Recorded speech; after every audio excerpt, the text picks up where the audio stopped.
വചനമൊഴി March 31. വചനഭാഗം ഹെബ്രായർ 13:10-16, ലൂക്കായുടെ സുവിശേഷം 20:9-19. നോമ്പുകാലത്തിൻ്റെ അവസാന ആഴ്ചയിൽ മിശിഹായുടെ പീഡാനുഭവത്തിൻ്റെ ആഴത്തിലേക്ക് നമ്മുടെ ധ്യാന ചിന്തകൾ നയിക്കുന്ന ദൈവവചന വായനകളാണ് ഈ ദിവസങ്ങളിൽ നാം ശ്രവിക്കുന്നത്. ഹെബ്രായക്കാർക്ക് എഴുതപ്പെട്ട ലേഖനത്തിലൂടെ വിശുദ്ധ ഗ്രന്ഥകർത്താവ് നമ്മെ പഠിപ്പിക്കുന്നത് പഴയ നിയമത്തിലെ ബലികളേക്കാൾ വ്യത്യസ്തമായി മിശിഹായിലൂടെ പുതിയ ഒരു ബലി നമുക്ക് ലഭിച്ചു. അവനിലൂടെ നാം ദൈവത്തിന് സ്തുതിയുടെ ബലി അർപ്പിക്കുന്നു.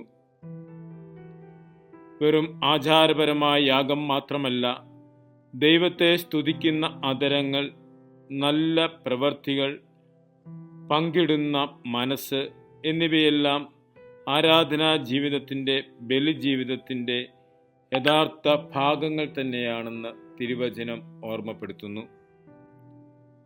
ലൂക്കായുടെ സുവിശേഷത്തിൽ നിന്ന് മുന്തിരിത്തോട്ടത്തിൻ്റെ ഉപമ നാം ശ്രവിക്കുന്നു.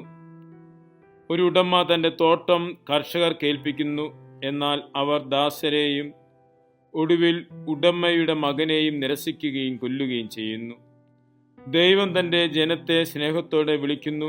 എന്നാൽ അവർ പലപ്പോഴും അവൻ്റെ ദൂതന്മാരെയും പുത്രനെ തന്നെയും നിരസിക്കുന്നു. പണിക്കാർ തള്ളിക്കളഞ്ഞ കല്ല് മൂലക്കല്ലായി മാറുന്നു എന്ന് തിരുവചനം പറയുന്നു. ഈശോയെ സൂചിപ്പിക്കുന്നതാണ്. ഈശോ നിരസിക്കപ്പെട്ടാലും ദൈവത്തിൻ്റെ പദ്ധതി അവനിലൂടെ പൂർണ്ണമായി നിറവേറി. ദൈവത്തെ പ്രസാദിപ്പിക്കുന്ന ജീവിതം സ്നേഹത്തിലും അനുസരണത്തിലും പ്രകടമാകണം. ഈ നോമ്പ് കാലഘട്ടത്തിൽ സ്വാർത്ഥതയിൽ നിന്ന് സമർപ്പണത്തിലേക്കും നിരസനത്തിൽ നിന്ന് സ്വീകരണത്തിലേക്കും വളരുവാൻ നമുക്ക് സാധിക്കണം. ദൈവത്തിന് എപ്രകാരമുള്ള യാഗമാണ് നാം അർപ്പിക്കുന്നത്?